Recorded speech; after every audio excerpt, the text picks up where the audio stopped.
Good morning, everybody. Welcome to Sunrise Daily today. I'm Chamberlain Uso. Good morning. It's a beautiful Friday morning. I'm Maupe Ogun Yusuf. Welcome. It is. It's a magnificent Friday morning and magnificent on this side. Also, I am Bukola Samuel Wemimo. Welcome to the new look, the new feel. We're live in Lagos, the nation's commercial capital. I'm Kayode Okikulu. Okay. Yeah. I like what I see. Okay, guys, look.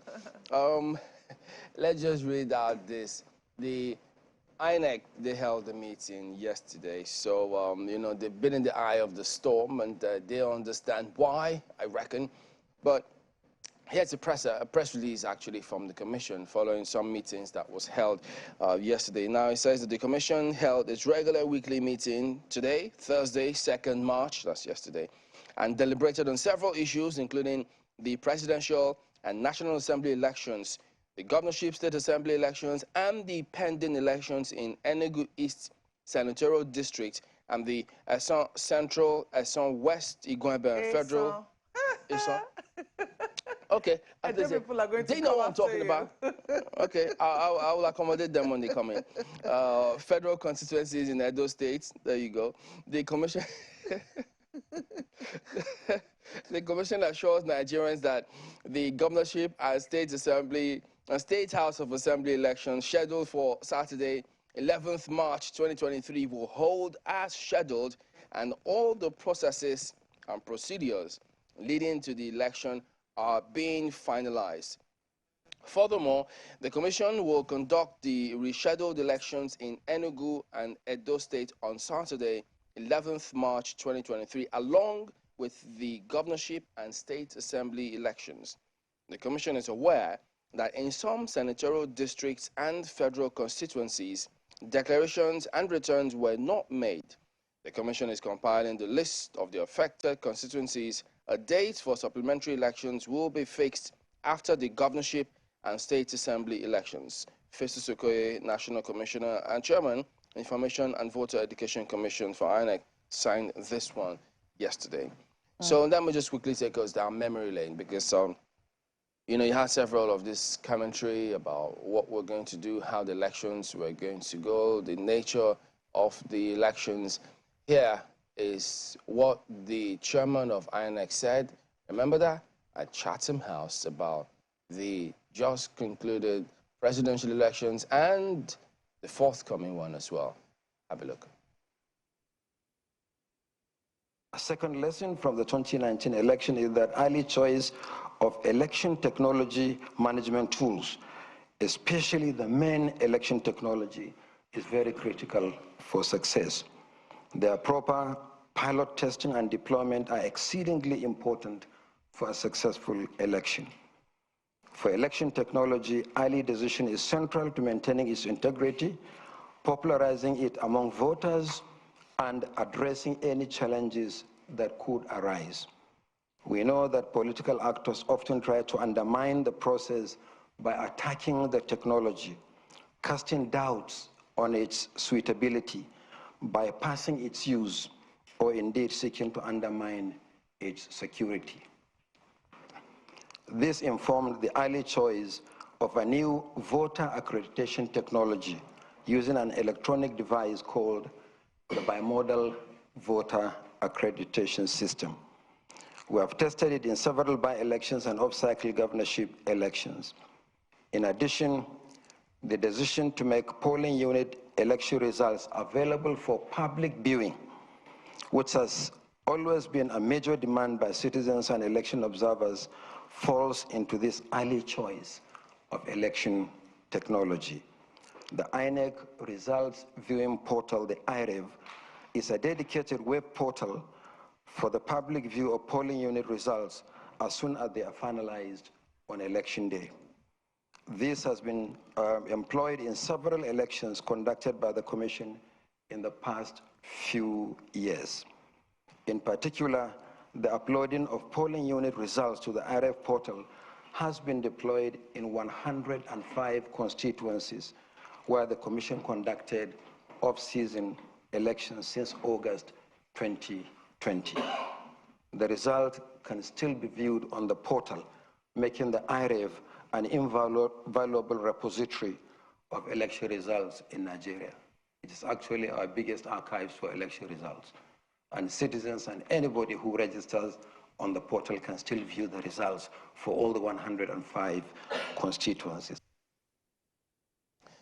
Well, that is the chairman of the commission on the record how what we were supposed to experience. That is how it was supposed to go. So perhaps when you hear people going about questioning what transpired, how did we get it wrong, that is why you get all of these contentions and contestations and arguments. And it will be interesting to see what the commission says, because several people have been waiting for the commission to speak to some of these issues. And I don't know, are you holding your breath for that to happen before the elections? Or Yeah, I'm not. I'm not about to choke. No, I'm not going to do that. I think that what will be important to see, I mean, that was a promise that the INEC chairman made. I mean, talking about what innovation had been brought into these elections. Yeah. What I think is important to note, though, is that the beavers, to a large extent, worked in terms of accreditation. People were quite aware, at least in many places, you know. Now, I think that as people have asked for, there needs to be a proper audit. There needs to be an audit. Yeah. But people are very well aware of the fact that there was a new technology introduced. Yeah. The beavers did work in terms of accrediting people. And they did say, INEC did say that where there was no beavers, there was going to be no election. We've heard examples of places where there was no beavers and there was no election. I think that people would need to, you know, make that complaint, because there's also a section in the Electoral Act that makes room for review within 7 days.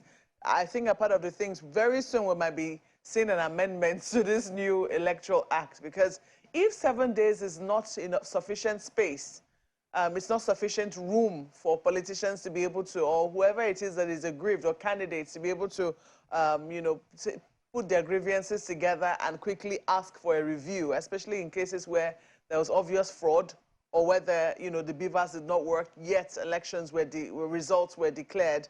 I think that those are things that are still within INEC's purview. And if, you know, an error has been made in that regard, it can easily be reviewed. But to a large extent, from even the reports that we get from CSOs, the beavers did work.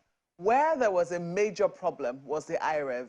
A lot of people were hoping to see that the IREV portal was populated on election day, and that did not happen. In fact, that did not happen for over 48 hours. When it started to come very slowly. Then later on, what we saw, or what we heard, was that what we saw was that the National Assembly results were being uploaded, and then it was difficult to upload presidential election results. That's what a lot of people noticed. But as we speak now, we know that the IREV is being populated, and that those who have access to it, I mean, as of yesterday, it was at 80%. I haven't checked this morning, so I don't know where it's at.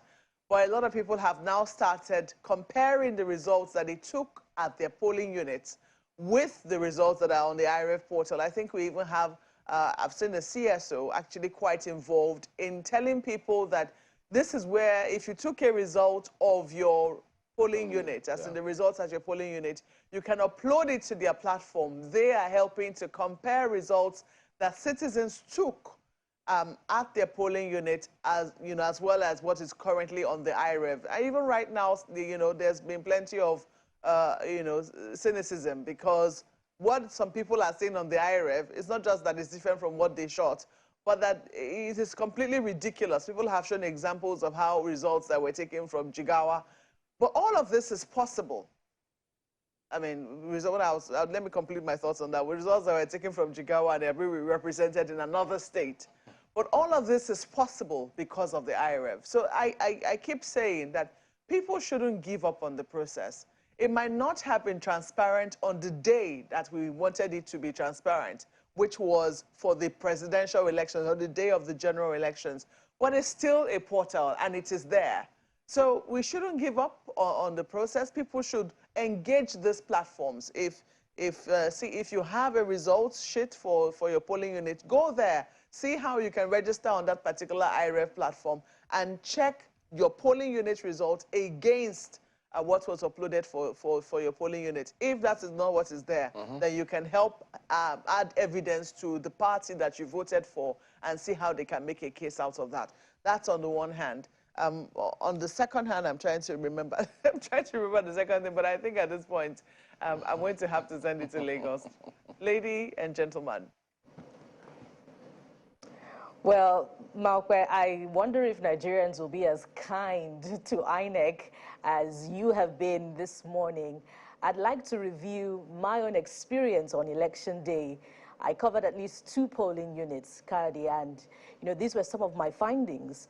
For instance, you say that the beavers did work in some parts, as reported especially by, the civil society organizations. But I covered at least 2 polling units, and besides the fact that INEC officials arrived very late in the day, in fact, some 2 hours to the end of polling time, and some 3 hours to the end of polling time. And in spite of that, voting hours were not extended. And then upon arrival, at least for one of the polling units, 4 machines did not work. Okay, now this morning I've gone through, the press statement from INEC's all-important meeting yesterday. There's a yawning gap on the need for the commission, the electoral umpire, to address the myriad of challenges that we've experienced, that Nigerians are still complaining about, that characterized these polls.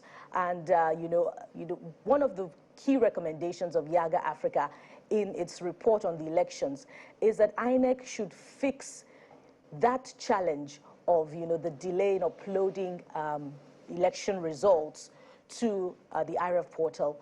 That's one.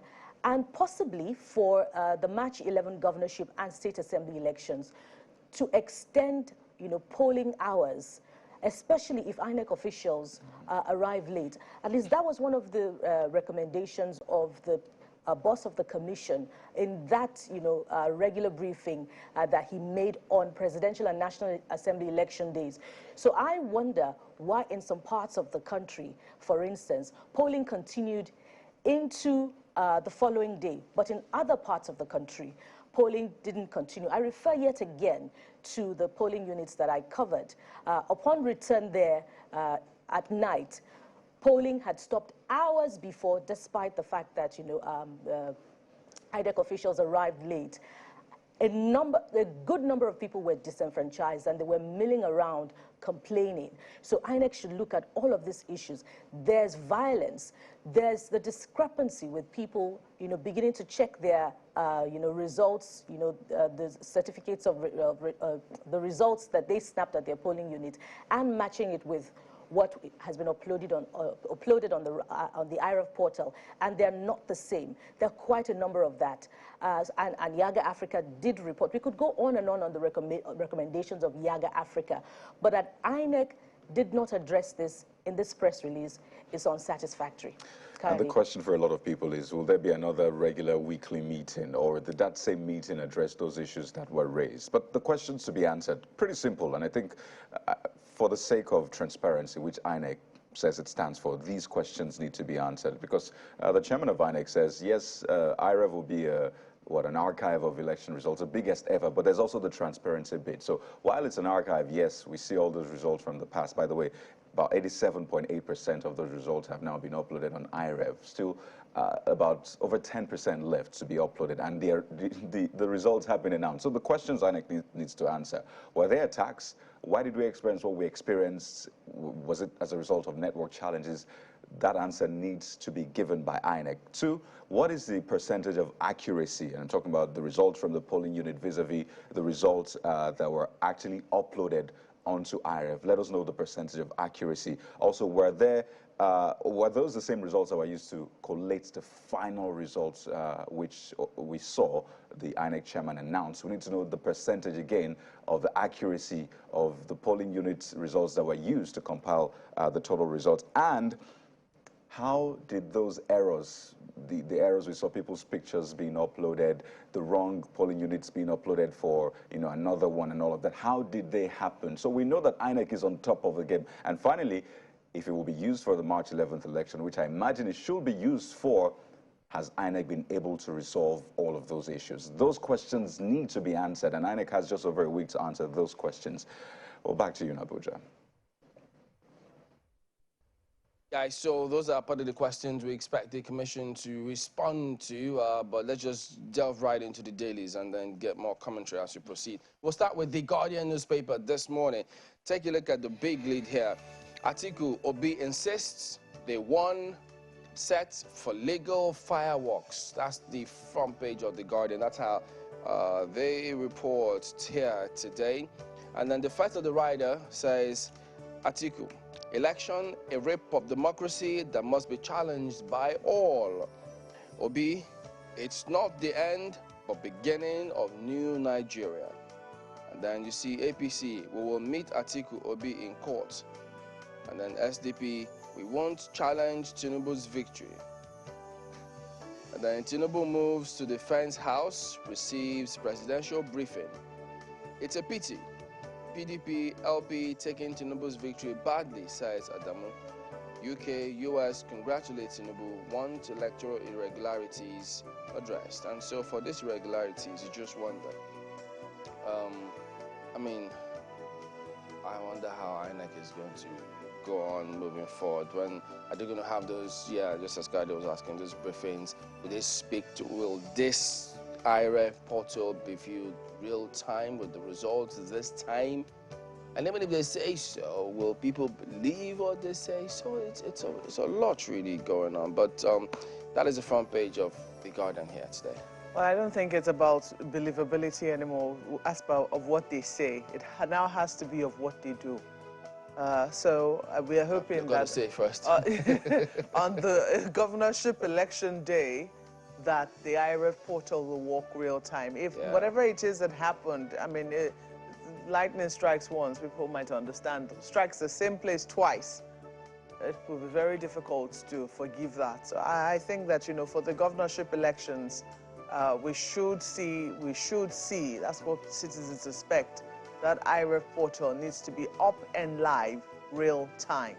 Well, Vanguard Newspapers has this one now. Atiku Obi vowed to challenge polls outcome in court. We'll meet in court, as according to Tinubu. We won this election. We'll prove it in court, Peter Obi asks obedience not to despair, but vote during governorship state assembly polls. Says those who must answer your excellency must pass through excellent process. So that is there. Atiku PDP challenged Tinubu's victory. You've no moral justification to fault election outcome. APC tackles Obi. Accuses PDP LP of diabolic desperation for power. Obi should desist from crass grandstanding. That's according to APC PCC. So much for an olive branch. Asks Atiku to stop being delusional. Okay.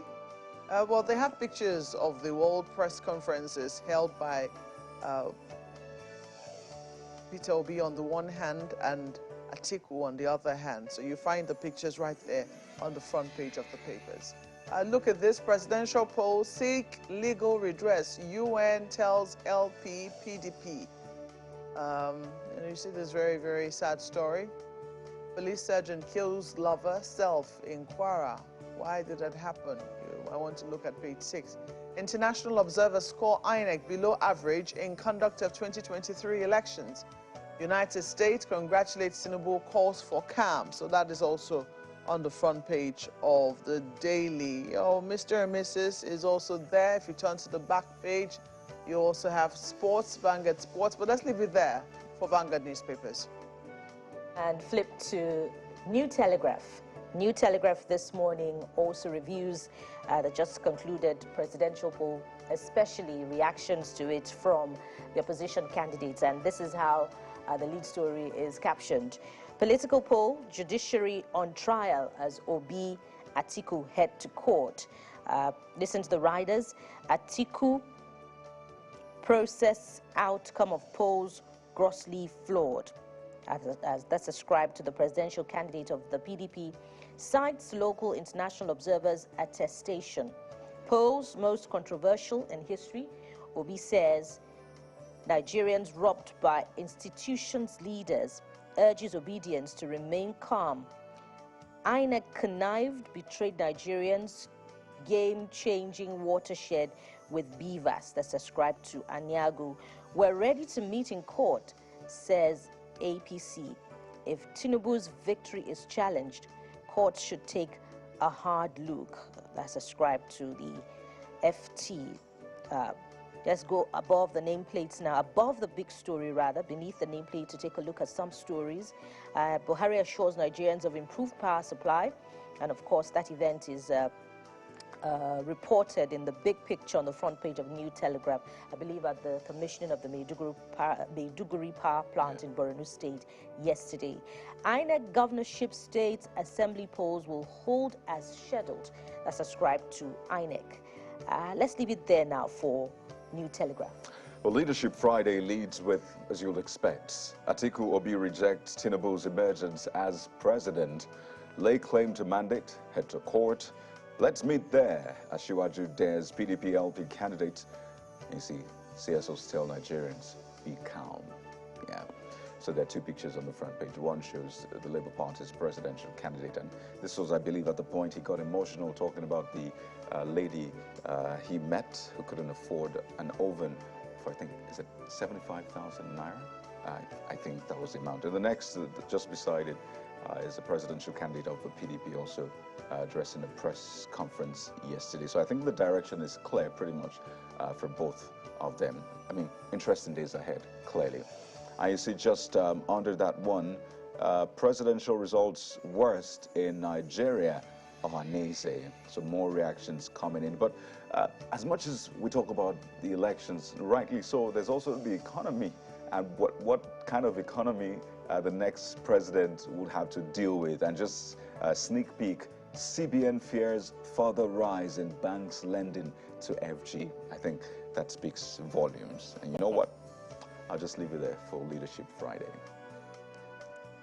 And flip to Daily Trust as we continue our look of the review of the newspapers this morning. Take a look at Daily Trust this morning. Presidential poll, worst in our history. That's ascribed to the opposition presidential candidates of the PDP and the Labour Party, Atiku Obi. Take a look at the riders. Candidates head to court, call for calm. Don't mislead Nigerians. That's ascribed to the APC. Where does that leave the olive branch extended to the opposition candidates? Well, we'll find out in the coming days. U.S. urges INEC to address BVAS concerns before governorship polls. You'll find details on page 4 of Daily Trust. Above the nameplates now, as we'll take a look at other issues of burning concern. I'll take a look at this one beneath the nameplate. IREV LP PDP kick as INEC uploads 154,210 polling unit results. Well, there's an update on that from this morning. Is over 155,000 polling unit results. Now the question is, why is it coming 5 days after the presidential elections? Well, just a few more stories. One, to be precise, and that's right beside the IREV story. ECOWAS, AU affirm commitment to supporting Nigeria achieve growth. Well, that's critical at this stage, Indeed. especially after the conclusion of the presidential elections, and Nigerians must look forward to what's coming up next. Let's leave it there for the Daily Trust newspapers, and that sums it up on the newspaper review, I believe. Indeed. But we'll go to break now. We're just getting started, believe it. And when we return, we'll be feeling the pulse of not just Nigerians, but the major political parties who have been speaking. That's in a moment. Please stay with us.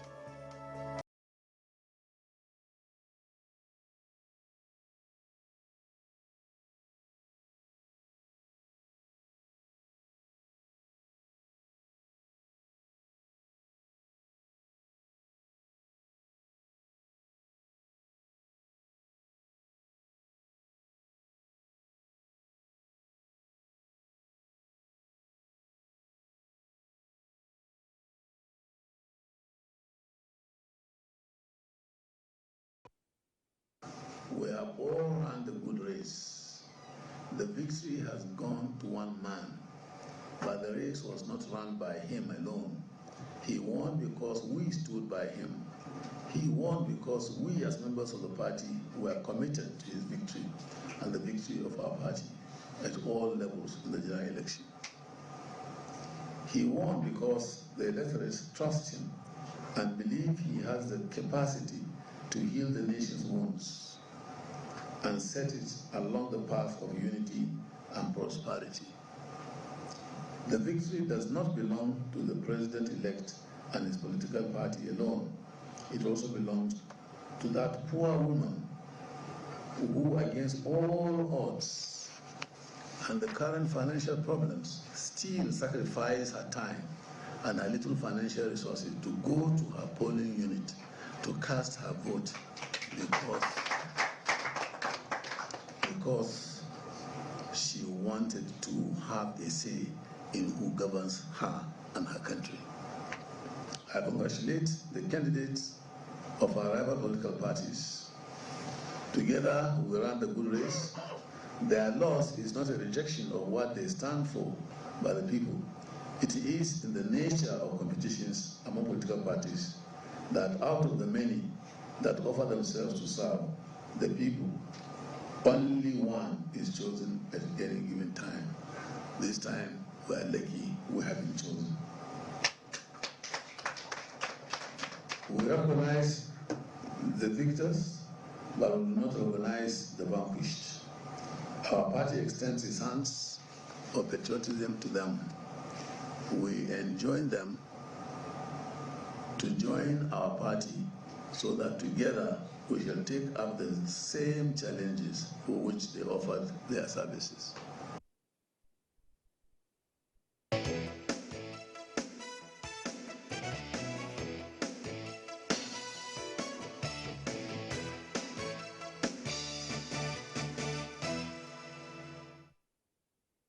All right, well, the presidential candidate of the Labour Party, Peter Obi, also spoke yesterday where he did say that they are going to challenge the results and they faulted the process and raised several other issues concerning that. We have two gentlemen joining us this morning. That's why Eunice Tatanko is the spokesperson of the Labour Party Presidential Campaign Council, as well as Diakwo Obere, member of the APC. He's also president, Good Leadership Group. So, gentlemen, good morning. Thank you for coming on today. Good morning, Nigeria. Mr. Obere, do you think that they have a point, the Labour Party and the APC, beg your pardon, and the PDP, when they raise fundamental issues about the process and how they felt it wasn't transparent as it ought to be, as the Commission had promised it was going to be? I would say they don't have a point because it's a fair process. You saw the process. There are places where the APC won. There are places where the PDP won. There are places where the Labour Party won. So you cannot say results are not fair because you lose in some areas. It doesn't work like that. This is an election. Is that what they're saying? Because yes. They're saying the process. That's the question. The process is okay. You see, what they are trying to say is that INEC should have uploaded the results before the compilation and pronunciation of the winner at the ICC. Now, the issue is very simple, Chamberlain. The beavers, I voted. The beavers were used to accredit me, and ballot papers were given to me, and I went to cast my vote. So everybody passed through this process. There's nobody that voted that day without using the beaver. Now, the beavers is to accredit you. Okay. When doing accreditation, excuse me, when doing accreditation, the beaver does not need network to do accreditation. Now, at the end of the process, the beaver needs network to upload the result. You and I understand how networks are in this country. Sometimes they are okay, sometimes they are not okay. Is that what happened this time? And probably in some places. Probably in some places, they were not able to upload results. We are talking about 176,000 something. My sir, I do not think that you're very aware of, of just what the problem is. And while we wait on INEC to actually tell us what happened, maybe some people will say that you're saying this now because your candidate was declared winner. But of 176,606 polling units, none of them were uploaded on the day of the election. Are you saying that, on the day of the election, the network was down in the entire country? INEC has not come out to say that no result was uploaded. No. The citizens, there's a portal, the IRF portal, the result viewing portal. Great. Which citizens were supposed to be allowed to view. I think that's basically where a lot of the conversation has, the controversy has sprang up from. The fact that the IRF portal did not work on the day. See, I think the process of INEC is very simple. The results are transmitted into INEC server. INEC uploads into the IRF, right? No. That's not what INEC told us. That's what it is, because INEC said the results will be transmitted. Results cannot be transmitted probably directly to IRF. It has to go to INEC server, and INEC will have to upload. But they have the explanations to do as regards to that. But how did you come to the conclusion that probably the network was bad? Well, we are in this country, and you understand how network works sometimes. No, are you saying for sure that that was the challenge or the problem, why it wasn't uploaded? No, I cannot speak for INEC. I am not here to speak for INEC. So INEC should be able to tell Nigerians what actually happened as regard to that. I am just saying, based on my opinion, and based on the experiences we experienced, even through banking, through telephone calls, through whatever, networks are not. I don't think INEC has its own personal network. Well, you say you can't speak for INEC, but you keep giving examples, trying to buttress you saying you're attributing the failure to upload those results to network. Yes, it's a possibility. Okay. Dr. Tanko, what do you think? A monumental disaster. A monumental disaster. You see, what pains me mostly is that we sit down and we all know the problems. We are seeing it, and it's affecting us. It affects our own families, even though we belong to other political parties. But we know that the right thing has not been done. But when we sit down again and gratify it and legalize illegality, that is the most painful and the most disastrous part of this particular discussion. Chamberlain. Look, it was clear right from the beginning that the APC chairman came out here and told Nigerians that they are not so satisfied that the idea of using a beavers, that was the beginning of the red flag. Followed by the presidential candidate himself saying in a restaurant that power is not served a la carte. You have to fight for it, you have to struggle for it. In fact, probably you have to use any means necessary to get it. And that was exemplified in Lagos, clearly. On the beginning, we are denying, our members were being denied from registration. They were being intimidated, they were being harassed, they were being even stabbed. They went ahead to even kill them publicly.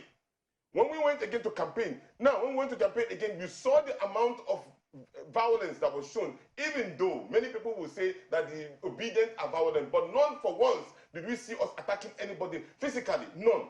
Now, on the same thing that happened, on the 11th Friday, same day like Friday like this, INEC, a letter signed by Festus Okoye, saying that there was allegation that they are going to juxtaposition the issue of the beavers, which eventually they did. And they critically said that the beavers will work, assuring Nigerians that that particular beavers will work and transmit that particular result on that day. But imagine, 3 elections took place on that day. Federal House of Reps, Senate, and then that of the presidency. Here, they were able, the same network that was said not to be available was available for posting of election for Federal House of Rep and Senate, but that of the presidential election was not uploaded. Okay, so Dr. Berry, would you attribute that to the same network issue? Well, he's saying this now. That you didn't know? Listen to me. He's saying, you did not know excuse me, that was not the case? all the results actually went to IREF. He cannot say all the results of House of Representatives, all the results of the Senate were uploaded and everybody were able to have access to them at the same time. No, it's not possible. That's not true. I think what happened on the day, what people saw, those who went there, results for the National Assembly was uploaded. The one for the presidential was not uploaded. You didn't see that? Listen, not all the results were uploaded. Not all the results were uploaded. Even if one was uploaded, yes. Even if it's two that was uploaded, yes. Results for National Assembly were uploaded. Presidential results, part of presidential results were also uploaded. Not all were uploaded on that same day, but part of the results were uploaded. At what time? Because even, listen, excuse me. At what time did you check? Chamberlain, even the opposition party, the Labour Party and the PDP, at the ICC, you heard Dino saying that these results were uploaded and he didn't see them again. So where did he see them and how did this result left the IREF portal? We need to also look at all Did you check the portal yourself? Yes, I checked the IREF portal. What did you see? There were results there. Which results? There were results. There were some presidential results. There were some House of Representatives. There were some Senate results. At what time? At about 11 p.m. 11 p.m. on election day. The commission promised real time. Yeah, that is why I said the commission has to tell. They have to tell Nigerians that this is what happened.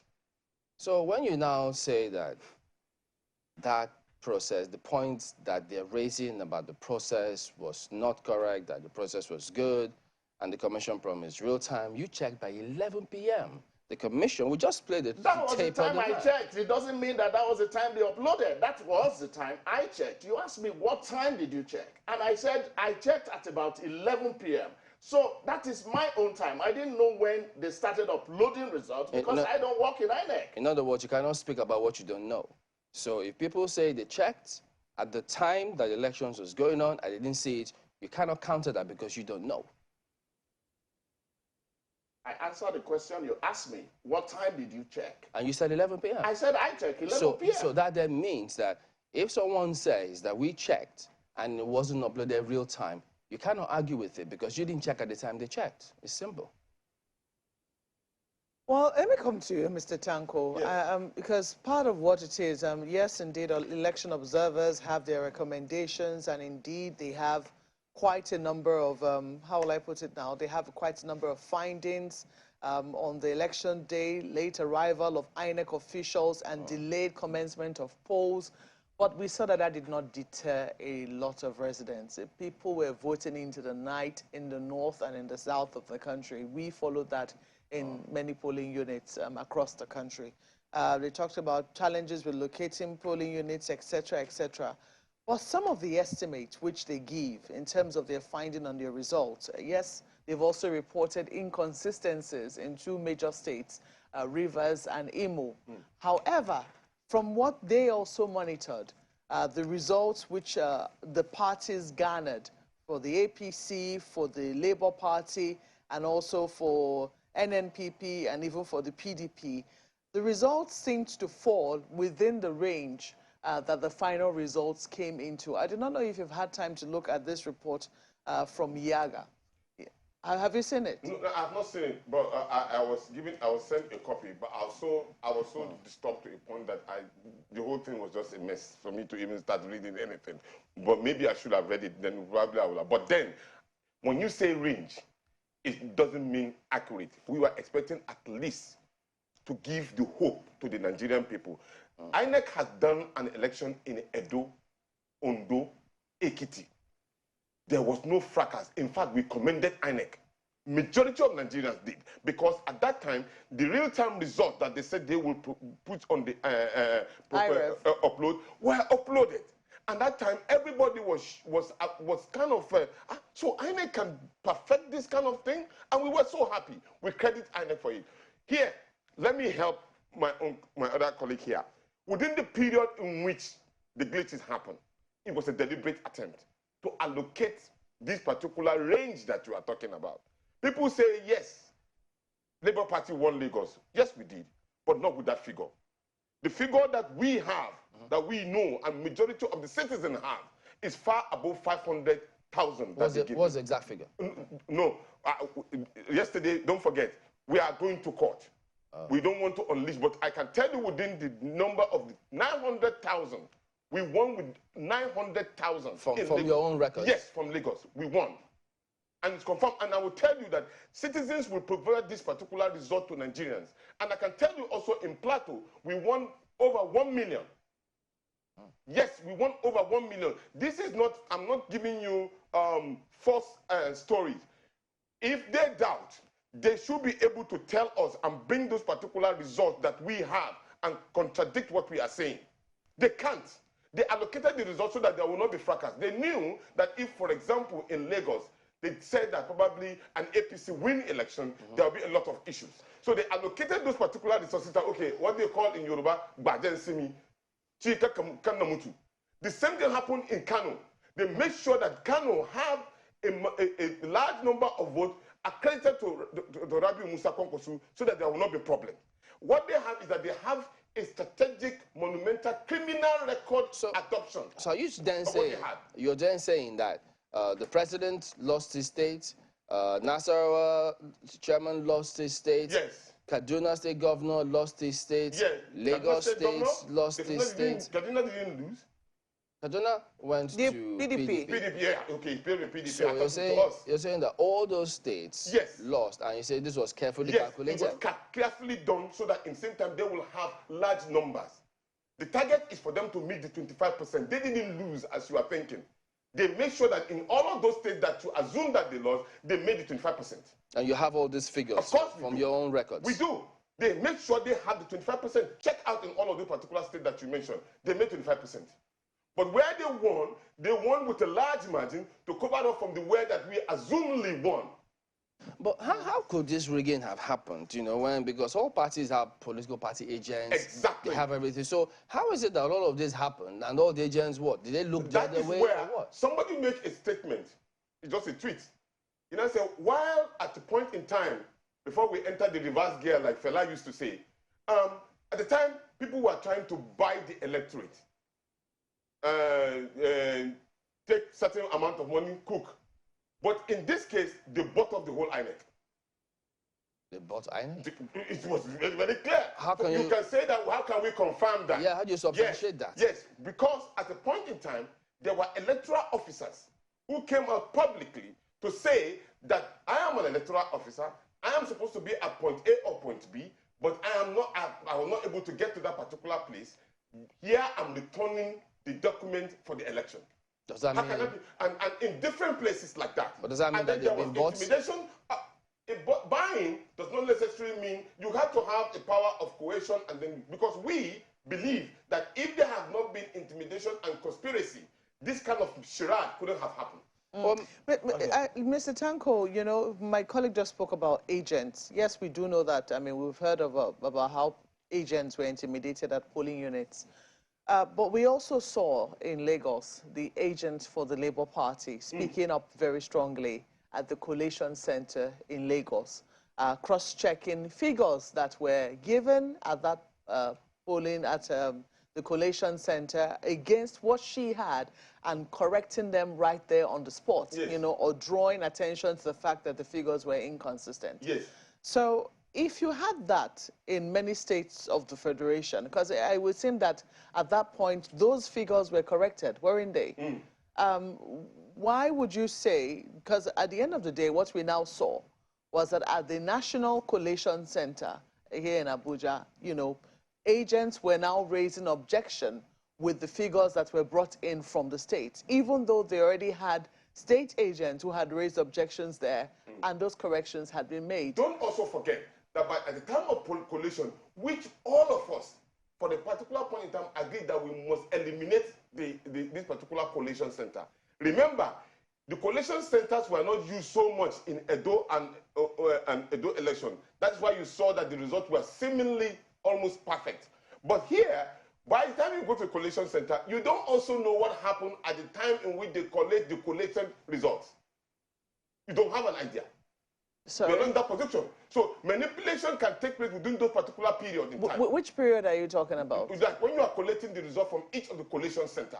Some people collect this particular result. I'm talking about the state collation centers. Like if you are talking about the state collation center, people take this result from the polling unit to the collation center. To the local government level. Local government, yes. And then the local government again collect all of these results again to collect and then send to state collation. To the state collation. So you see there are processes and steps. Each step has its own checking point. There are steps in which you can go. Probably what you have is people who have already been at the collation center within their local government, but at the general collation center, most of them are not there.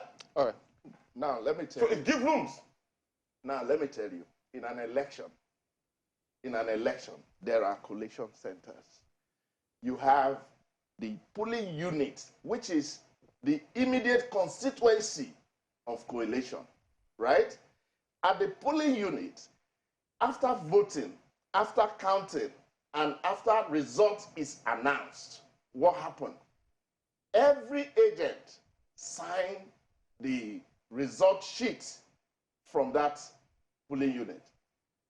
APC is given, Labour Party is given, PDP is given, NPP is given a copy of this result, which means that this is the authentic result at that polling unit.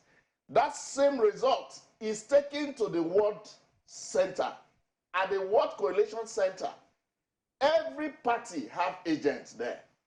The results they brought from the polling unit point will also be tabled at the ward collation center. Are you saying they all signed the results? Yes, the ward collation center. Then coming from there, it moved to LGA. Every party still have their agents at that point. From there to state, from state to national. That is how it goes. While that is the process, sorry, sir. Yes. While that is the process, there have been reports also, and these are coming from citizens who are pointing out the fact that what they had at their polling units is not what is actually on the IRF portal, one, and that there have been reports of those results being changed midway, even though it's been countersigned by agents. So when people raise those type of objections, or when they raise those type of observations, it does raise a question about the credibility of the final figure at, say, even the State Collation Center, doesn't it? Okay, great. The result sheet you are talking about that they doctored, every party have their copy. Now, the copy of the INEC is taken to the next collation center. Now, you have your copy. I have my copy. If there is discrepancies about it, you sort it out. Have you seen your party's copy for Lagos results? For Lagos results? Yeah, have you seen it? No, I haven't seen it. So how do you counteract what he said, that they have about 900,000? Listen to me. That is him saying that. That is not what INEC is saying. So it is left for them. Let's go to Lagos. It is left for them to go to the next point to go and claim the results they are claiming. All right, go ahead, guys.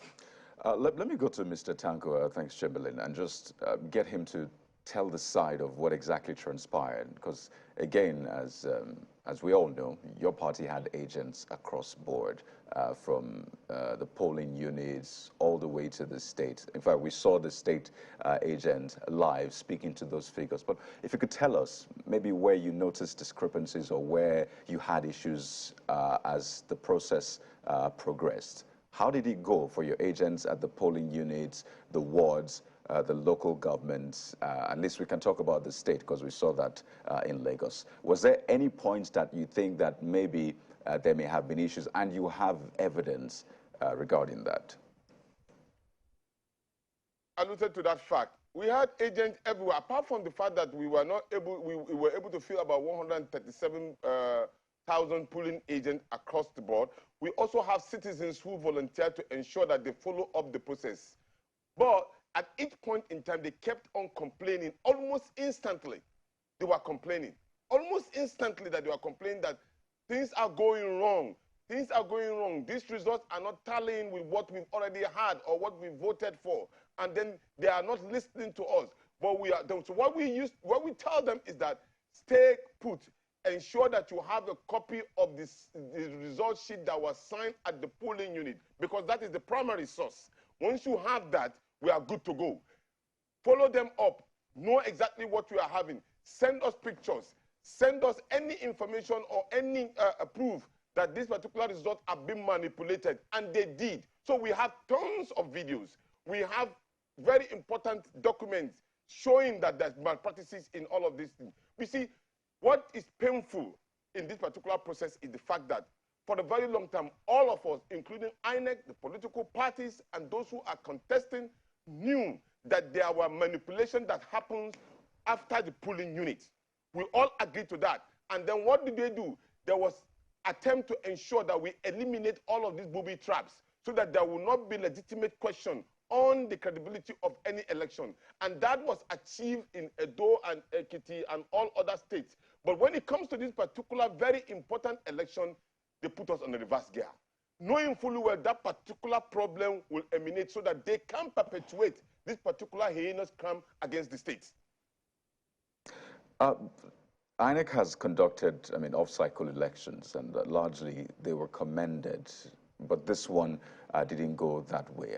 And I wonder for you, because we had the Director of Security speaking yesterday, saying, at least in the area of security, that they had, areas they had mapped out, and they thought, okay, this is how things will go, and let's pay attention to it. But in the conduct of the election itself, did you have any feelers, any reason to doubt INEC prior to this election? Maybe that might also help to see maybe the reason for the way things went. Do you have proof, anything that you noticed prior to this election that may have given you reason now, maybe a confirmation as to why the process went this way?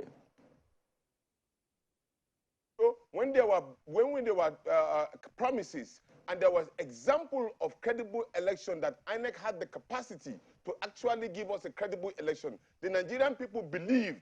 Do you know the number of people who travel from outside the country to come home to vote?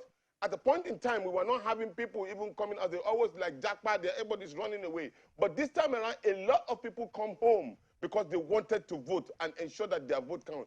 Because INEC actually gave them hope that their vote will count.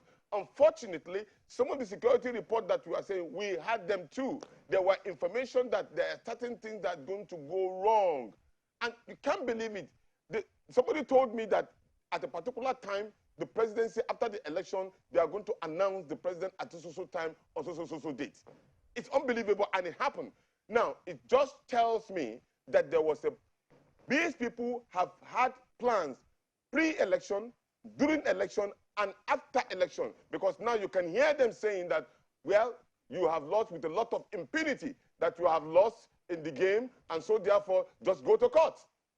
Just go to court. It's just like an Hausa adage who said that when a blind man said, come, let us play the game of throwing stones, be sure he has something behind his hand. And that is where the shocker will come, because the citizens will resist this. What we will have at the end of it all is a citizen declaration of this particular election. And look, the truth is that we are Democrats. And as Democrats, we will always live up to the tenets of democratic system, meaning that we will uphold the virtues of the processes and give credit to those credit that are supposed to be given, and then congratulate anybody who have won excellency. Just like our principal has said, if you will be called an excellency, you must come through from an excellent process. Right. You must come from an excellent process so that people will come out and celebrate with you. Can you imagine? An election of this magnitude took place in Nigeria on the 25th. An election result have been, there is nobody celebrating everywhere in this country? And you think probably that is the popular choice? definitely there's something wrong. Well, and that is the reason why the day in which the Nigerian people will declare the presidency based on the result that they have and they have collected, because they made sure that they collected that result, they will make their announcement and say, this is the president of the Federal Republic and of Nigeria. Well, Mr. And Tanko, I want to believe on that day it will be Peter, Gregory, Obi, and Dedeti Baba. Just quickly before my colleague comes in, I mean, you said that the people would declare who the president is, and it just reminds me of an issue that was raised yesterday when your presidential candidate briefed the press when he said he won the election. And for those who are concerned that, I mean, we know that the only agency that has the power to declare a winner or to return a winner in any election is INEC, and they would be concerned as to the propriety of that statement when in fact he said he was going to court, and he was reminiscent of some things that happened in the past. And I wonder for you, do you share the concerns of those people, understanding what the Constitution says, the confines of the Constitution, that your party would even go to the courts to rely on that to hopefully upturn that result? So do you share the concerns of those people who think, well, that statement may have been, I mean, out of place for him to have said he won when INEC is the only one empowered to announce a winner? At Coyote, that the power of the country relies in the hands of the citizens. It is the citizens who vote for those who make those laws. And if particular those laws, then it is that time that they will elect those who will serve in that responsibility. In this case, these people who are given this particular responsibility have woefully failed the people.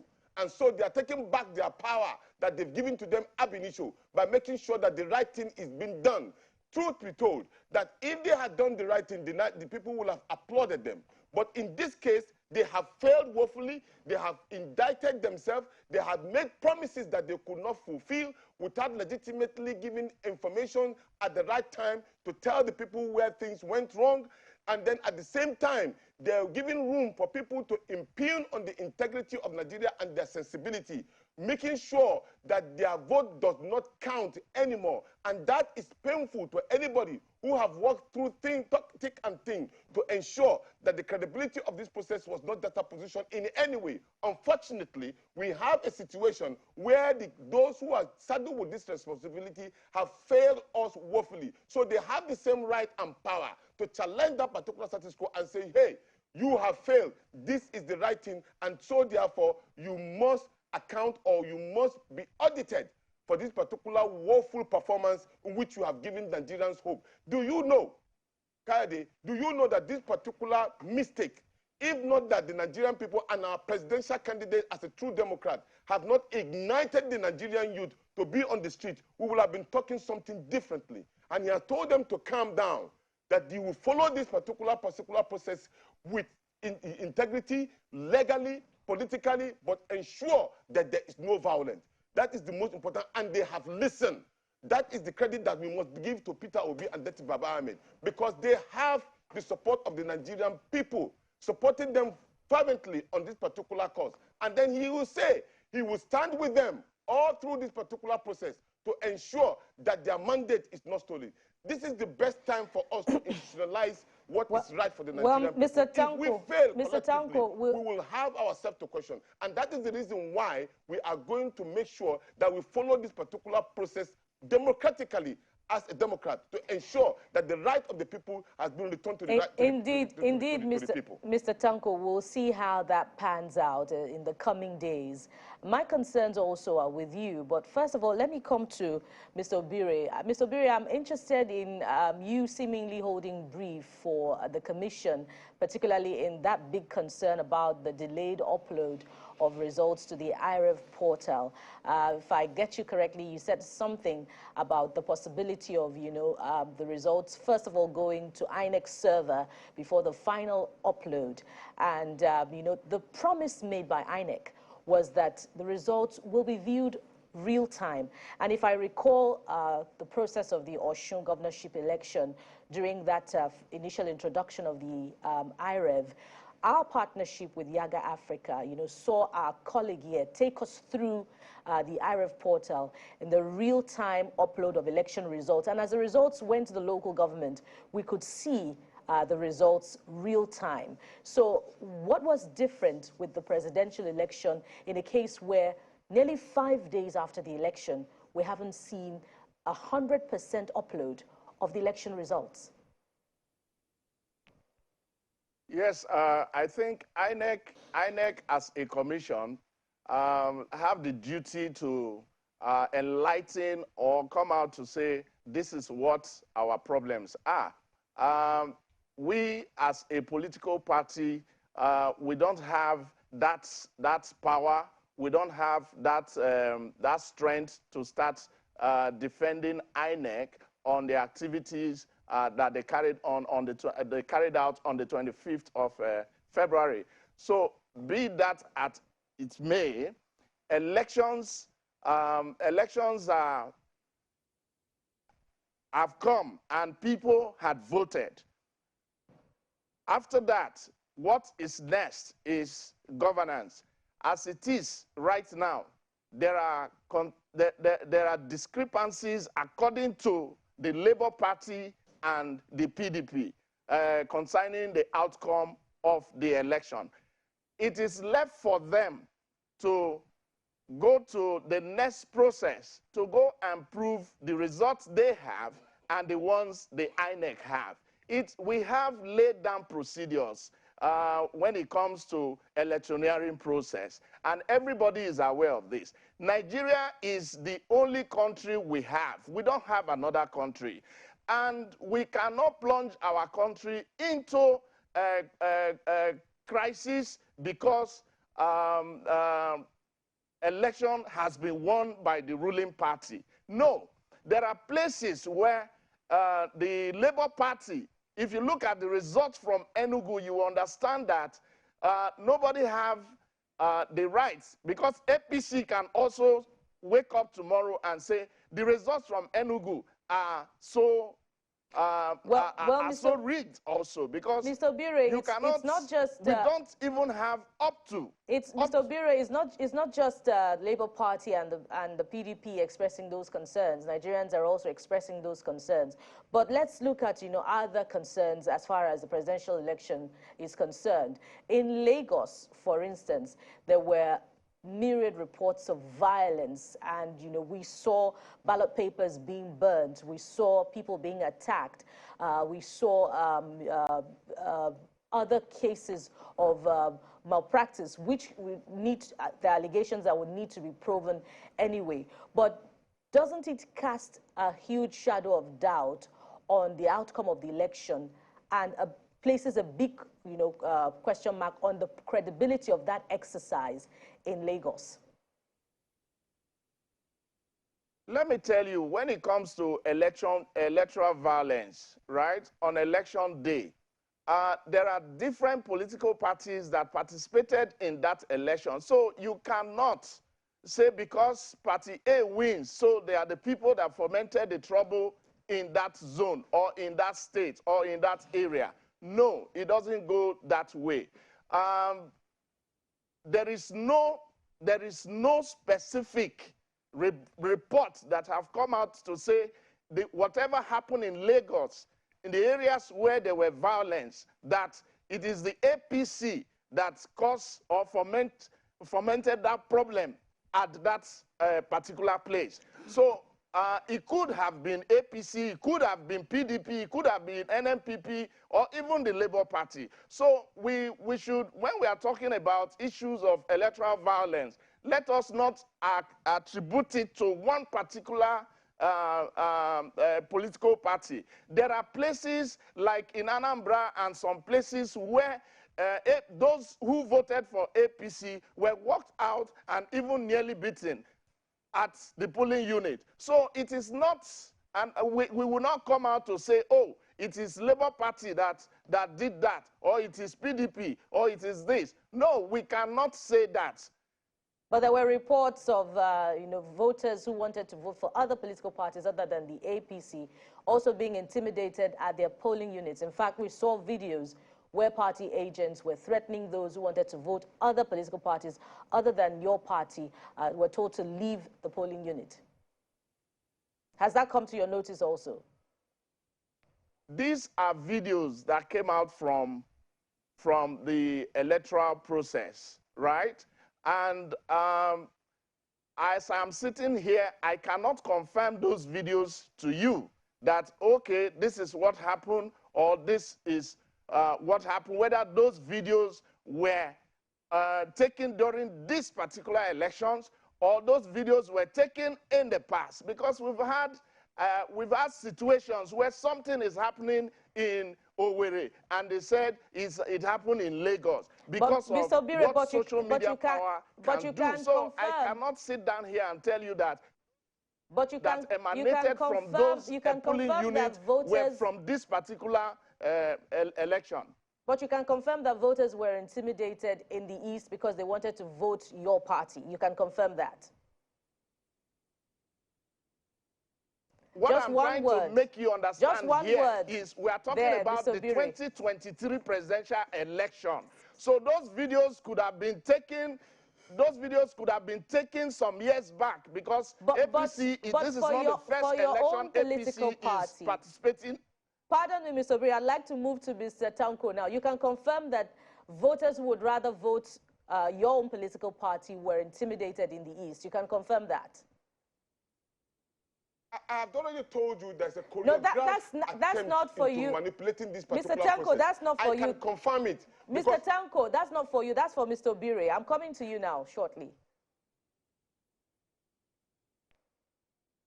Sorry? You can confirm that voters who wanted to vote your party in the East were intimidated. You can confirm that.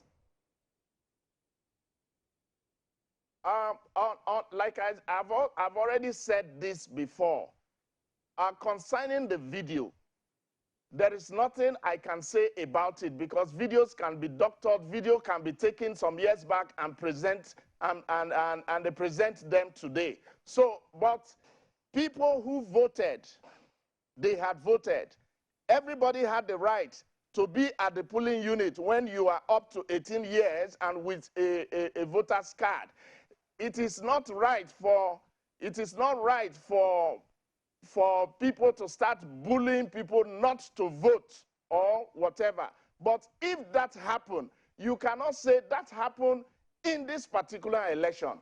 I will not accept, or I will not confirm that video that people saw that they were telling you APC, if you are not voting for APC, then you should leave the polling booth. It could have taken years back. Well, Dr. Obiri, I mean, you know, the NCC mandated telecommunication companies to ensure maximum network uptime and availability on that election day.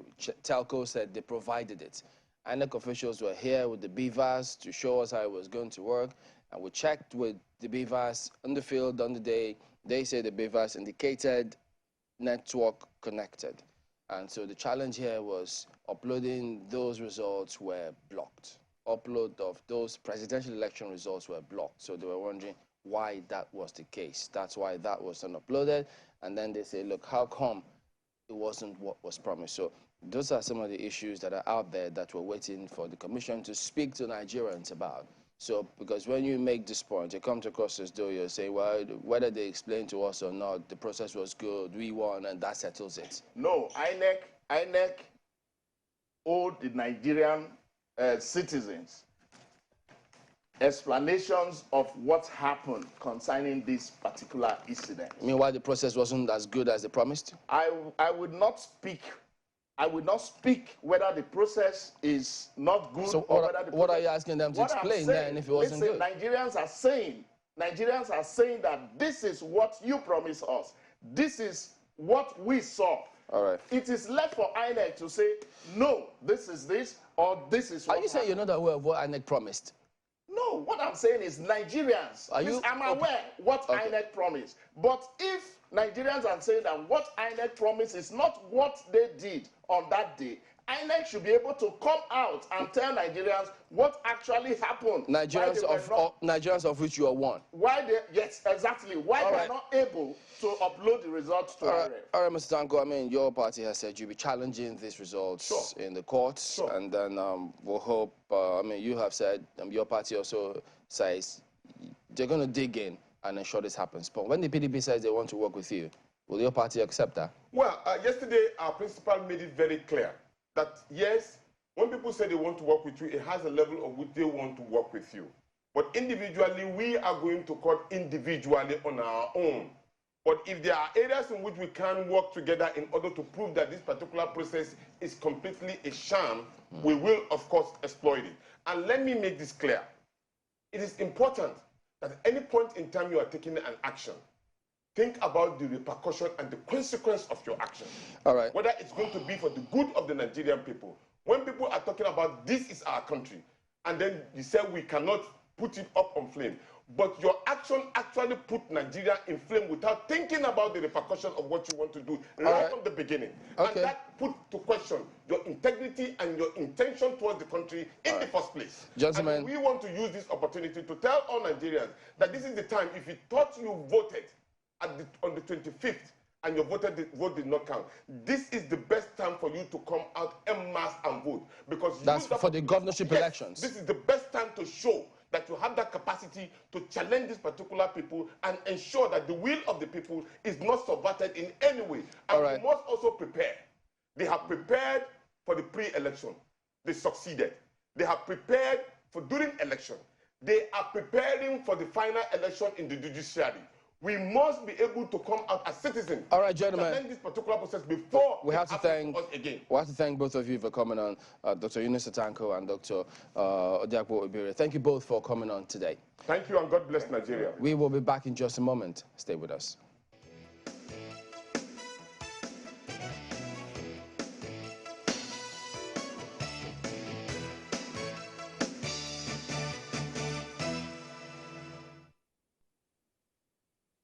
The 2023 presidential election presented our nation and its people the greatest opportunity for a reset. We had everything going for us. A legal framework in the 2022 Electoral Act and the Beavers technology.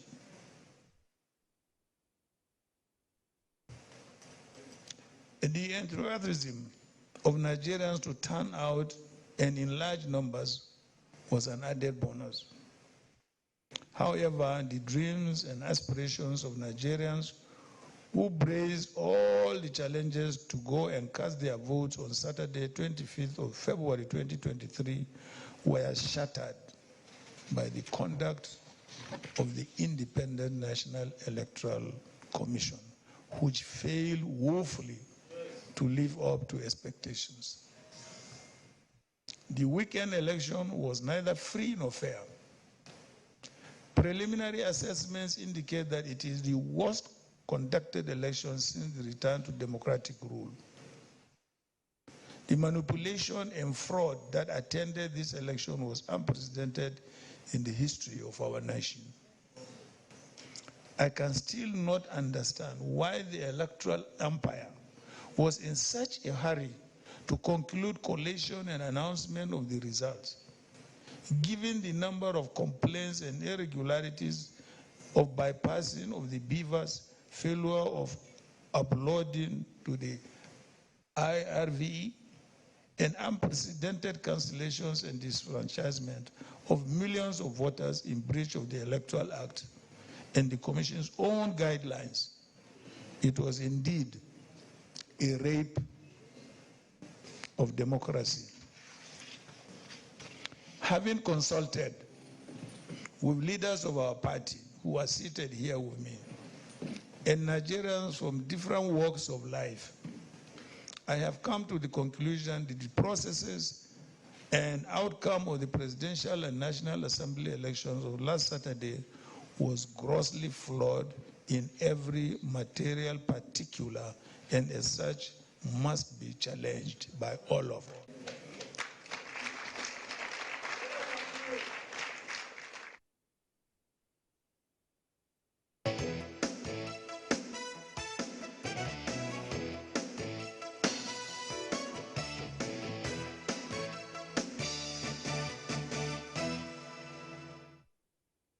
Daniel Bola is the spokesperson at Tigokawa Presidential Campaign Council. He joins us next to give us some perspectives on the matter. Good morning. Thank you for coming on today. Good morning. Well, listening to your principal, it appeared largely as though the party faulted the process. Right. But in the end, we just heard him say the process and the outcome. But for the avoidance of that, if you could shed some light, is it that the party is challenging both the process and the results as well? It's the process that will lead to the result. Even when you go to court, in challenging the outcome, you need to demonstrate that there is a substantial non-compliance in the process. You know, election starts from when the whistle is blown, actually not on that day of election, and it is concluded when certificates, when parties are declared winners and certificates issued. The problem with this election cycle is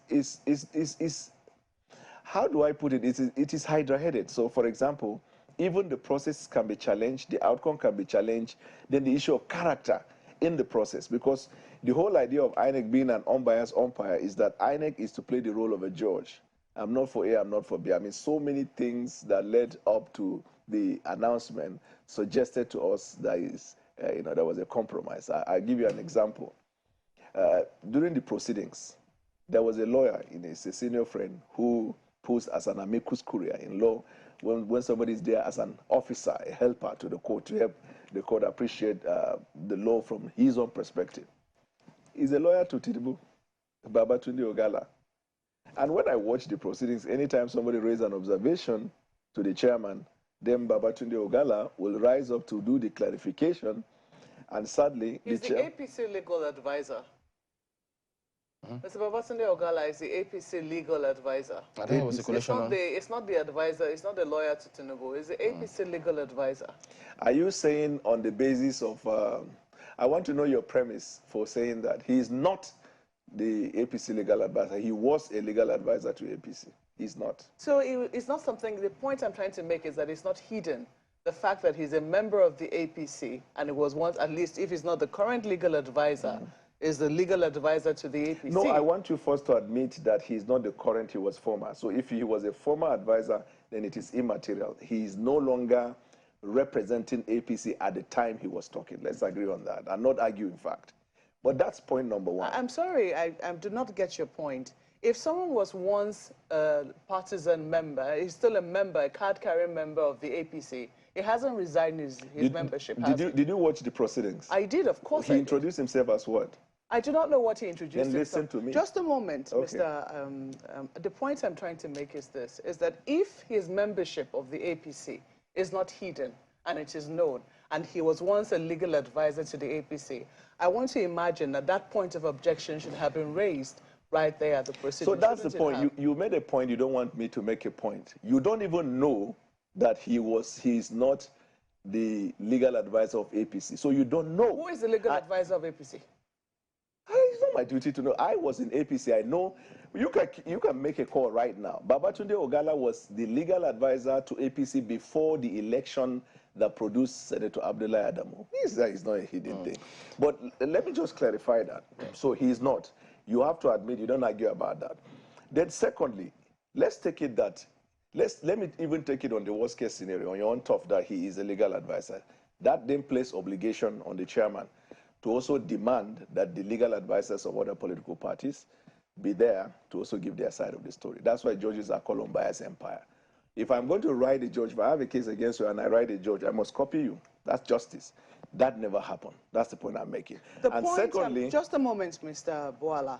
The point I'm trying to raise with you is the fact that you use some legal terms. I'm not a lawyer. Many Nigerians are not lawyers. The point... What's the term that I use? I do not know what you use, but they're Latin terms, which you said. I mean, what it presupposes, the meaning I got from that. Sorry? That is a helper of the court. Helper of the court. Is that a Latin term? Just a moment. You said something I did not understand. She didn't hear me, and yet she's arguing. Mr. Boala, I'm not arguing. I'm asking you a question, because the premise on which you raise these things can raise objections in the minds of Nigerians.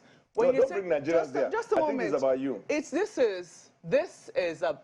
This program is not about me. It's Sunrise. But if you don't permit me to respond, you ask questions, you answer. How else will the Nigerian people understand what I'm saying? Are you going to let me ask you a question or not? I will, if you can permit me to answer as well. Just a moment then. So you've said he's a helper of the court, and you also use some legal terms to describe him, meaning that what? He's supposed to be neutral, isn't that right? That's the question I'm raising with you. I will answer if you're prepared to listen. No, let's go ahead. Go ahead. Okay. So he appeared in the place posing as amicus curiae. And you said Nigerians need to know. Even people on the street know amicus curiae means the friend of the court. The friend of the court appears in court not representing any interest, but assisting the court in appreciating issues that are of concern in the proceedings. And I said he is not amicus curiae. He is a lawyer to Tinubu. That's why I have to repeat that. Now, but even if he poses as amicus curiae, the chairman ought to have asked him, who are you representing? That's what justice is done. Well, and when they're all there as representatives of their political parties on the day, so if there were extraneous matters, don't you think that the other parties would have raised it? Yes. So Dino did that, and the world watched. Dino drew the attention of the chairman to Section 65. Then Babatunde Ogala stood up and misled the court. Actually, the commission ought to, they all have their legal advisor. They even have Festus Okoye on the high table, who was better suited to give interpretation to anything. There was no basis whatsoever for the chairman to rely on anybody else sitting there to give a legal opinion. Wait, but did he rely? Yes, he did. Throughout, not even once. As soon as the man finishes, he will say, okay, now it is clear, let's go to the next. Okay, because you spoke about not just the process, the outcome, but you spoke about the character. Right. So I'm wondering now, when you say the character, is it that there are provisions in the Electoral Act 2022 that speaks about the character of who on that particular day, that point of collation? Yes. The character of the proceedings there is called transparency. That's the only way you would divest yourself from interest and divest yourself from interference, because the process ought to be transparent. It was not that day. This is the sad part of what Babatunde Ogala did that suggests to me it was a Broadway show rather than the proceedings. Section 65 was kicked when we were doing the amendment. APC lawmakers kicked against the inclusion of Section 65. In fact, they threatened to go to court that day, but eventually it was passed a law. Now, the proviso to Section 65 actually ought to have reminded the chairman that he could not proceed and conclude in announcement until he dealt with the issues raised by the different parties. Okay, but I had a lawyer who wrote us on that day as well. He tried to remind us that Section 65 is directly relevant to the issues of declaration and return. Yeah. Under C, presiding officers are not involved with declaration and return. This is the function of a returning officer like the INEC chairman. Section 65, strictly speaking, deals with post-election issues. So that one is misplaced. But if you, because of time you don't, if you read the Section 65, it's conclusive. Reference to announcement and declaration is at the polling unit. He said of the result collated. But when there's a dispute like this, with parties present there, isn't the best place to sort it out in court? No. That's the point. No. The best way is to adjourn and then be advised and then to continue. Why did I say that? Because Section 55 was included just before this election. And the deliberation that led to it, INEC brought that, suggested that given the fact that every time we have tribunal cases, we want this Section 65 to be included to help us deal with issues that can be dealt with before you go to tribunal to deal with larger issues. Yeah, but what I'm saying is that if your party has a perspective on the points of law, right, and another party, or maybe the commission, disagrees with that, what I'm saying is, isn't the best place to resolve that will then be in court? Yeah, because that part of the provision is not a disputed or ambiguous matter. Because we didn't just wake up to C65. There is a background to it. That's why even when they are interpreting the law, the judge will say it's looking at the intent of the lawmakers. Now, this is Section 55.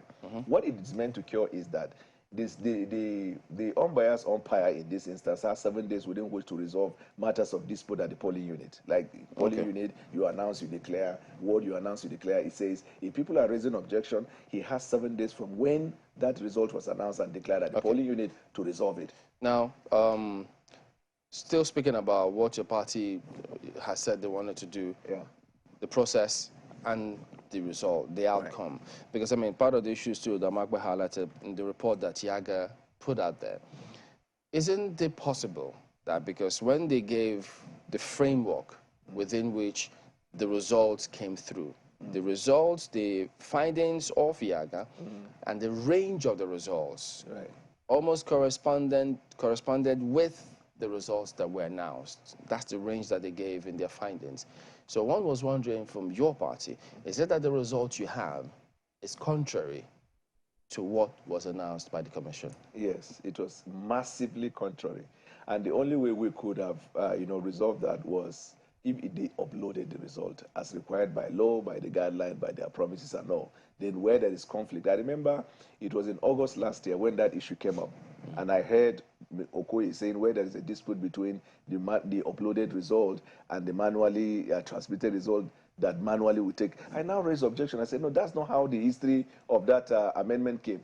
INEC was forced to issue a statement clarifying that the electronically transmitted result, which would have been uploaded, is the one that takes precedence. Okay, let's go to Lagos. Our colleagues have got questions for you. Go ahead, please. Right, thanks, Chamberlain. Mr. Boala, that section 65, it's been quoted quite a lot, and just for the benefit of those who don't know the words, or at least the wordings of that section, I'd just like to take it again. Of the Electoral Act 2022 says, provided that the Commission, after it talks about the decision of the returning officer, shall be final on any question arising from, unmarked ballot paper, rejected ballot paper, and all of that. So it says, provided that the Commission shall have the power within 7 days to review the declaration and return where the Commission determines that the said declaration and return was not made voluntarily or was made contrary to the provisions of the law, regulations, and guidelines and manual for the election. And then the second part of 65 says, a decision of the returning officer under subsection 1 may be reviewed by an election tribunal or court of competent jurisdiction in an election petition proceedings under this act. I imagine that's what your party is going on to do. But regarding the objection raised by your party's agent, Senator Dino Melaye, and your party expected that the process should have been stopped at that point, the law is quite clear that where the commission determines, it's still the right of a commission to determine and make the decision, and clearly it didn't make that decision. So isn't that trying to twist the commission to still make a decision, even though I imagine with all the considerations it had and all the information it had, it didn't determine or think it was necessary? Where the commission determines is after they attempt to resolve it. So you have to, like, when you hear the court determines a matter, means the court would have heard parties and then makes a determination. So this is the stage. You raise complaint that at the polling unit, the results that were announced did not reflect what actually happened, or that they used a wrong ballot paper, whatever is the complaint that you see in the proviso. Now, the chairman has 7 days within this period to resolve it. And then it says, if at the end of the day, and the commission determines that either you're right or wrong, because definitely the determination of the commission will probably favor one and will not favor another one, then that one is also subjected to court. So it's a stage. Complain at the polling unit or ward or local government or even state, and then when they come to the national, he has 7 days within which to resolve the matter. Whatever is his finding can still be subjected to the court. That's what that means. Because if you see at the beginning, when it says the determination of the returning officer shall be final in respect of A, B, and C, and then the commission can now review the result. Because at the polling unit, it is expected that you cannot stop the voting process and then begin to do adjudication. So the polling officer will have to reach a decision one way or the other. And that decision at the polling unit is final. However, the commission, like the appellate of the polling unit, must review this within 7 days if the complaint is raised. And during this period, when they determine that A or B or C is the issue, that issue can still be subjected to court. Now, the reason why Section 65, the proviso was added, was that most of the times things just go to the court, and by then it becomes difficult because then the court will shut you out on technicality. So the chairman ought not to have finally declared the winner of the presidential election, given the fact that complaints were being made in this process. So what he would have done, based on Section 65, take a state, observe the complaint, take a state, observe the complaint, take a state. By the time you finish with all the states of the Federation and the FCT, you now adjourn to a day not more than 7 days, where you will make a determination of that and then announce the final result. Then whoever is aggrieved can then take it to court. That was the major reason why Section 65 was included, which APC at the time even objected. But what happened that day was that they sidestepped that provision. I wonder if other lawyers will agree with you on that, you know, your interpretation about Section 65 being that INEC should have waited before it declared the results based on the complaints. But that's not my concern in my engagement with you this morning. You say that your party is challenging the process, that it's the process that determines the outcome. And then your presidential candidate is also saying that the process, he described the process as a rape on democracy. And then in another breath, he says he's ready to form an alliance with the Labour Party.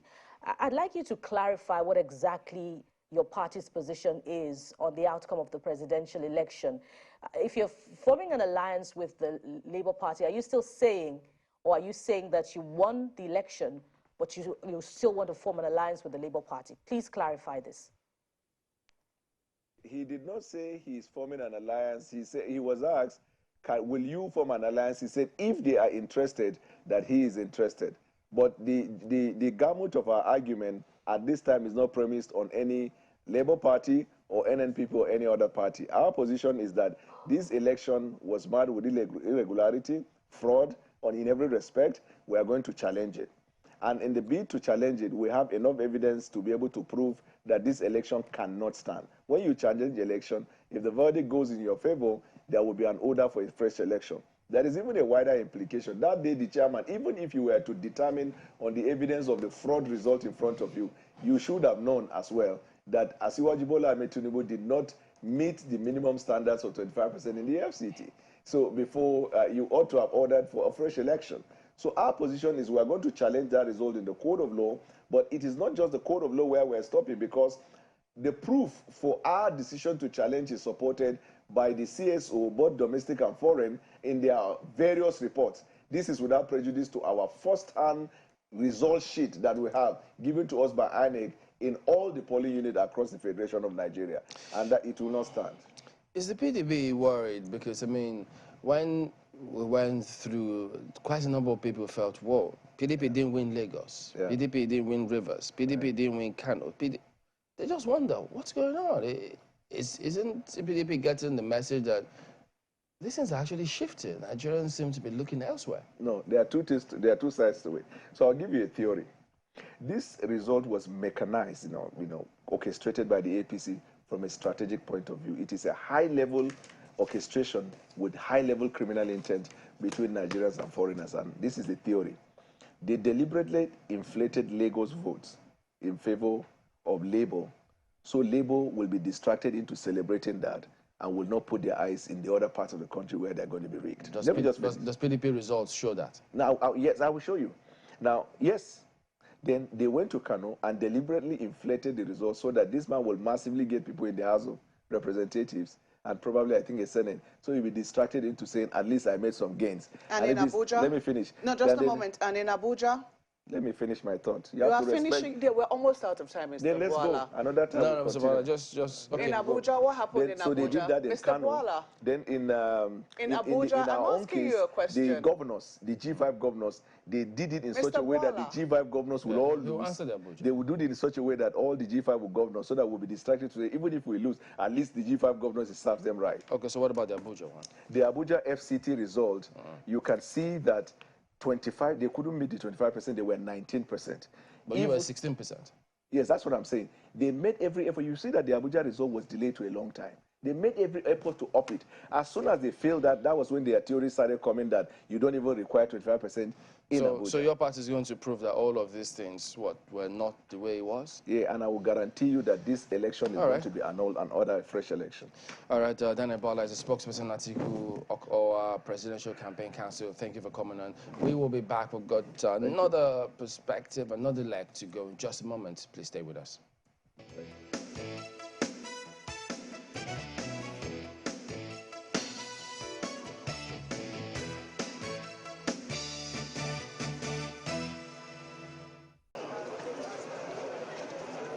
From start to finish, security operatives are part of the electoral process. In Lagos, for most parts, voters turned out early, joined the queue, and voted.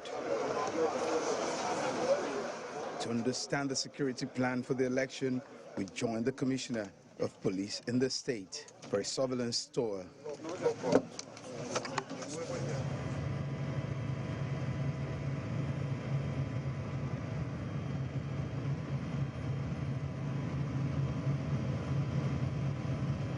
Said they've got the land covered. They said they've got the waters covered. This particular movement is to further secure the state. It's the area surveillance of the state. We've taken up from the Ikeja airport. We're going to Ekpe. Ekpe is a suburb of Lagos State. Of course, we're also still going to Ikorodu. These are outskirts of the state. And what better way to cover them than this bird-eye view?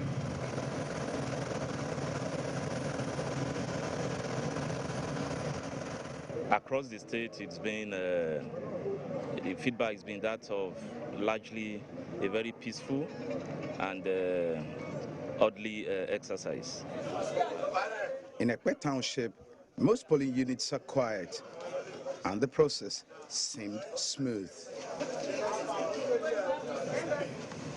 Ikeja, Ogudu, and other parts of Lagos seemed calm as well.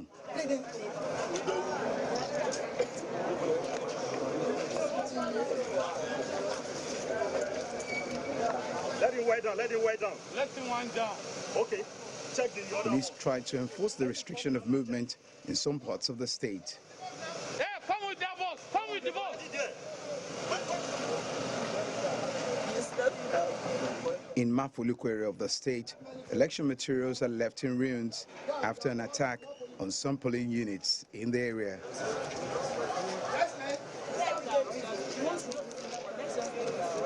The electoral officials packed their bags and whatever is left of the INEC materials. The environment is no longer safe for them, they say.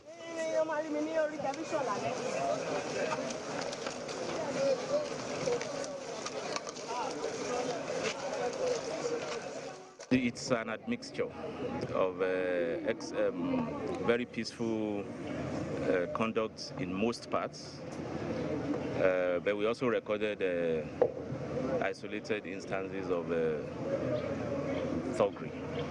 One was the one we just returned from, which I led with the DC operations at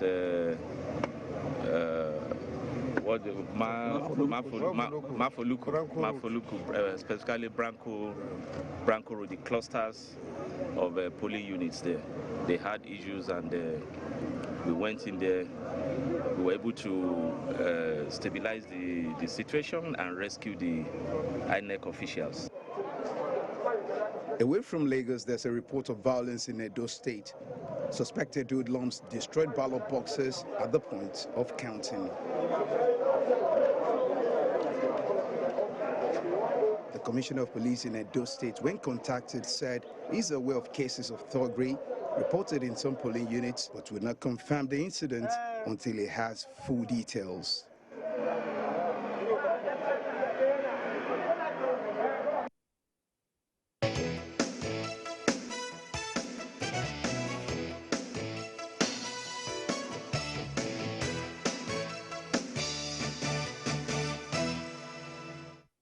Welcome back. We've got two gentlemen who join us next in the studio. James Ugochukwu is the co-convener, Nigeria Civil Society Situation Room, as well as Kevin Fineface, who is a security and good governance advocate. Gentlemen, good morning. Thank you for coming on today. Good morning. Thanks for having me. Let me start with you, Mr. Ugochukwu, as CSO. I know you usually monitor these elections and usually sometimes in communication with the commission. So what is it that, what is the position as we speak about how this first round of elections has gone for you? Well, the commission, for instance, are people that we've been working with in terms of strengthening their institutional capacity and giving them all the support they need in terms of recommendation to make the process very credible and, of course, hitch-free. But since this thing happened, of course, we've not had any serious interaction with the commission in terms of telling us exactly what happened or even responding to our real-time request. Because what Situation Room does is that after the 2007 election, we created a platform where people can respond real-time to election issues. But there are a lot of things that happen on election day, and before then, what we normally do is that we write report to INEC and say, okay, during this election, this is what we saw, this is what happened, and this is our recommendation. The Situation Room model came into being in 2010 ahead of 2011 election, and the idea is to escalate issue real time to all the election stakeholders, be it INEC, be it the security, be it other people that are involved in the process. So we've enjoyed that relationship with them in 2011 with Jega and other members of the commission, the national commissions and all that, 2015 and all that. But this time around, of course, there seems to be serious distance between us during the election. Of course, before the election, we had a lot of interaction with the INEC commission, chairman and all that. And of course, the issue of all these technologies are something that we seriously fought with all we had. So what you're saying, during the election, you usually have real-time communication with the commission? Yes, with the commission, yes. And you tried it this time, and what happened? This time around, it was not as how it used to be. What happened exactly? Well, what happened is that we didn't communicate the way we were supposed to communicate. Okay, that's from your own end? From our own end. Why didn't you communicate with them? Because Nigerians wanted to know what was going on.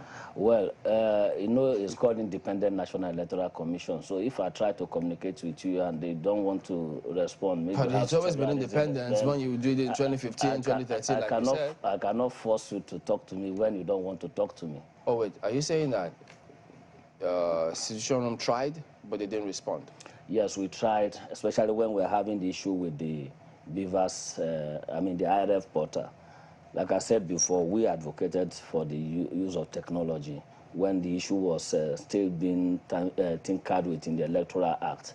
And this technology were used in all these different off-cycle election, and we extolled it, praised it and all that. And when we started having that IRF uploading issue, it was a shocker to us that this is something that worked perfectly well in the past off-cycle election in Ekiti and Osun and Anambra and all this. What is really happening? We tried to say what is happening. So they are having glitches. What kind of glitches? We couldn't get clear or succinct explanation of what was going on. So these are the things we are looking at here.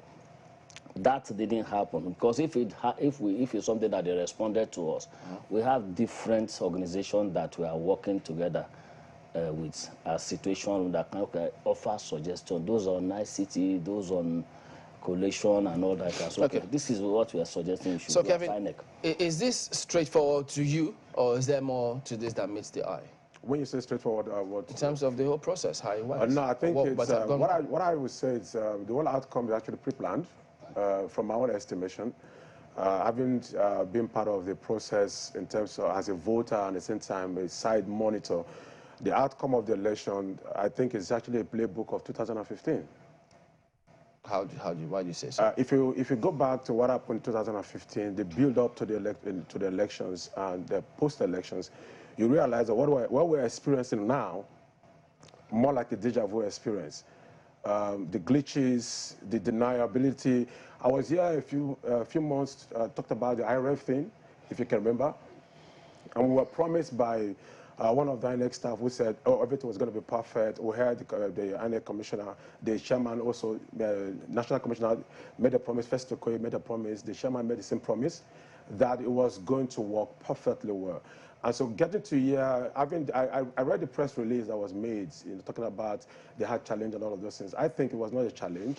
I think it was something that was actually deliberately done. When you say it was deliberately done or pre-planned or played back of 2015, did they promise that there was going to be real-time view of election results in 2015?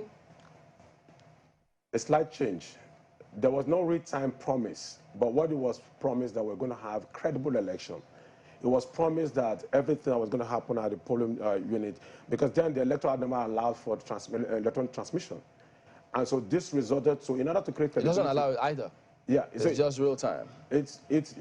What is transmission, basically? You have what happened at the polling unit, you have a snapshot, send it up there. It's transmission. It's basically transmission. The semantic being used, so just to confuse people, it's basically transmission. When you have your phone used to upload an information, or you use the Beavers technology to upload information. Okay. So which parts of this whole process is it that you say was pre-planned? Because, I mean, just as we highlighted, the Beavers, to a large extent, I mean, many say yes, they used it for accreditation, it did function as many say they expected. Then there was a component of uploading the results. I think those are some of the two strategic areas, and in the scheme of the general elections. So what parts are you highlighting that was largely defective? Because if you say this is a pre-planned thing of 2015, it speaks as though you're painting the entire process with one brush. Well, it's not like painting the entire process with one brush. The experience that I got, let me start with my own experience from the polling unit. The time they came to start the election was around 11 o'clock. I made frantic efforts to make calls to ensure that there. We closed our polling at almost 3 a.m. in the morning. Vote counting stopped at that particular time. The Beavers, the INEC officials that came could not upload the information. They didn't have the password for it. We made an effort to make calls until the password was sent. That was done. Okay, upload the information. Oh, they didn't have data in the system. You have similar kind of thing happening. I mean, I've made a lot of calls from other areas, and I realized that there are these patterns that are taking place with the whole process. Now, if these patterns are consistent, then it tells me that there is actually a pre-planned effort to deliberately to have the outcome that we have today. Nigerians in their numbers for the first time came out to vote. My polling unit oftentimes normally do have about 300 to 400. But this last election, we almost had about 1,000. Some even left because they waited for too long and couldn't wait that long. They stayed in the rain, stayed in the scorching sun to ensure that they exercised their franchise. But many were denied that opportunity. Okay. So if I make this statement, I'm not actually making a statement just out of my head. I looked at situations. I do a lot of research and analyze things that as they occur. There are technical disenfranchisement that took place, which were not out of place, because, I mean, as much as the commission will say, oh, yes, it went on well, there are people who actually pander towards ensuring that the results came out the way. So, Mr. Gochugo, what is it that the CSOs or yours is looking forward to next? Well, the CSO are depressed at the moment because if we start to accumulate the human, material, and financial resources that was put into this election, so that nobody makes such kind of investment and don't expect something big. For instance, now we are going to the next poll in next week here now and all that. What we are looking at is at least a quick review of what we've done and, of course, getting this thing better. But the conversation we're having now is the aftermath of what we've done. So now, of course, we expect the INEC to do better, but do we even have trust that they will do better, given the abysmal poor performance they did now? What if they tell you that we will do better? Of course, they've been telling us that all this while, and see what we've got. They've given us several assurances that this transmission is going to be real time. The videos are there, November 11 or so, even the statement and all that, that we are not going back on this. And what did we get at the end of the day? Just to upload results. The most funniest aspect of it is that the same day you can upload National Assembly result, but that of the presidential election couldn't be uploaded. In previous ones, And that is even the reason why we even believe them in the first instance is before the record time of 10 p.m. in the night, Ondo State election, about 80% of the result has already been uploaded in the RF portal. It was just dropping like rain torrents. You know, we are very happy that at last we have a parallel system of and a transparent system of viewing this. But this particular one, it told us that we are ready. There's no going back, and this is what we got. So what we are looking forward now is that maybe or maybe not, but we cannot put our confidence in INEC that next election they are going to, you know, perform very well. If they perform very well, that will be a very big surprise. What do the CSOs think happened? Even if it's unofficial, maybe what you might have heard your colleagues suspect might have happened. Well, I take it from the whole electoral process now, the whole, election day process. Number one, the first indication that you have failed is when you start having late arrival of materials to polling units. Because once that starts, it dovetails into late commencement of the polls, late commencement of collation, and that is where the devil entered the ballot box. You know, and at the end of the day, people start questioning the credibility of the election. So, to answer your question succinctly, there was serious, either poor preparation by INEC or sabotage by its officials.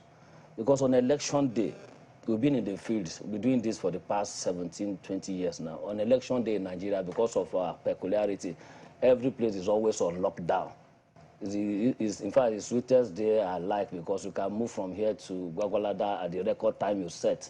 So what explainable reason do you have that you cannot move materials from Gariki here to the Gariki environment after planning for a whole full year? A case in point is in Enugu State. The what do you call it, INEC office is just about 100 meters or so to Okpara Square that have about 14 or even 15 polling units. But they didn't start election there till after 11 or so. So what kind of explanation? You can even carry something on your head and move there. So the point is, INEC either did not train the polling officials very well. But they uploaded you said they uploaded the National Assembly results. What about the presidential? Exactly. So that's why I'm asking, what do you think happened? Is either is an act of sabotage or incompetence in their own part? Because on that election day, somebody called me from a polling unit in Usa here, said that he cannot even log on to the Beavers, to the RF portal. And I asked him, okay, can you check if that machine can browse any other website? He said, yes, I can browse another website. And that's okay, this is what they call DOS in ICT, denial of service. They've been denied to access that particular presidential uploading platform, whereas that of National Assembly is, uploading seamlessly. Well, thank both of you for coming on, James Ugochukwu and Kevin Fineface. Thank you for your time here today. But clearly, lots of people just wondering what INEC needs to speak up and speak up fast, such that people can get a sense of what transpired and what to expect for the governorship or the next round of elections, at least. Well, that is the show today. We do thank you all for watching. We'll see you next time. I'm Chamberlain also. Thank you for watching. I'm Maokwe Ogun Yusuf. From here, thank you for watching. I'm Bukola Samuel Wemimo. Clearly, the next 7 days will be very vital as we prepare for the March 11th election. But hey, let's do all we can. God bless Nigeria. I'm Kayode Okikiolu.